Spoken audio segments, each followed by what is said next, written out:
এবারের বিশ্বকাপে সবচেয়ে কঠিন ম্যাচটা সম্ভবত খেলতে চলেছে আর্জেন্টিনা। গ্রুপ পর্বের প্রথম ম্যাচে আলজেরিয়াকে তারা হারিয়েছে সহজভাবেই। অনেকেই হয়তো প্রত্যাশা করছেন অস্ট্রিয়াকেও আলবিসেলেস্তেরা হারাবে ঠিক একই ভঙ্গিতে, কিন্তু বিষয়টা মোটেও সেটা হচ্ছে না।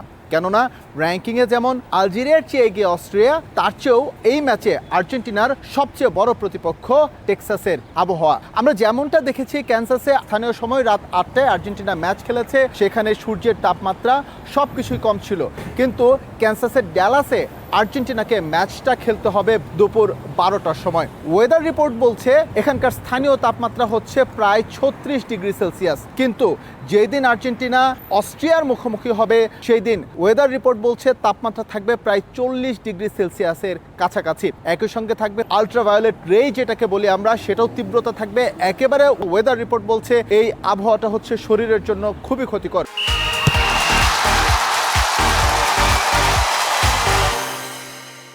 সুতরাং এই ম্যাচে লিওনেল মেসিদের প্রতিপক্ষ একদিকে যেমন শক্তিশালী অস্ট্রিয়া, অন্যদিকে হচ্ছে ডালাসের আবহাওয়া। সেটা মাথায় রেখে অবশ্য লিওনেল স্ক্যালোনি তার দলকে অনুশীলন করাচ্ছেন। এর মধ্যে একটি ছবি প্রকাশ পেয়েছে, যদিও গণমাধ্যমদের হচ্ছে এই অনুশীলন কভার করার এখন পর্যন্ত হচ্ছে পারমিশন দেওয়া হয়নি এএফএ থেকে বা হচ্ছে ওয়ার্ল্ড কাপের পক্ষ থেকে। তারপরও একটি ছবি লিক হয়েছে, যেই ছবিতে দেখা গেছে লিওনেল স্ক্যালোনির শিষ্যদের স্পেশাল একটা ভেস্ট পরে অনুশীলন করতে। যে ভেস্ট সাধারণত শরীরটাকে ঠান্ডা রাখে, দ্রুত হচ্ছে এনার্জি ফিরিয়ে দেয়। সেই ভেস্ট পরেই আর্জেন্টাইন ফুটবলাররা আগামী কয়েকদিন অনুশীলন করবেন এবং তারা ক্যানসাসে থাকলেও সেখান থেকে ডালাসে এসে অনুশীলন করে বা এই ওয়েদারের সঙ্গে খাপ খাই নেওয়ার একটা চ্যালেঞ্জও কিন্তু থাকতে হবে। মোটা দাগে বলা যেতে পারে এই ওয়েদারটা লিওনেল মেসিদের যথেষ্ট ভোগাতে পারে।